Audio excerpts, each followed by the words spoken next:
Bahçeköyü, Sivas'ın Koyulhisar ilçesine bağlı. Kelkit Vadisi'nin gizli bir köşesinde yer alan huzurlu bir yerleşim alanıdır.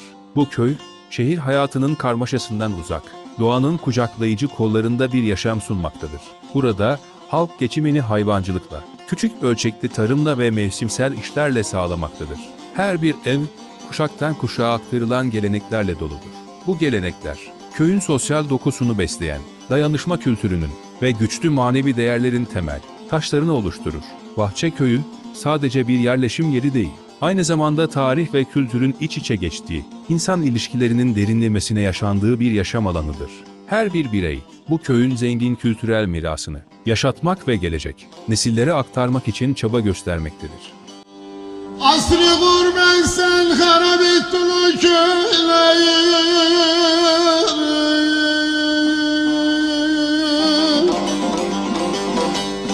Bülbül dedi baykuş öter o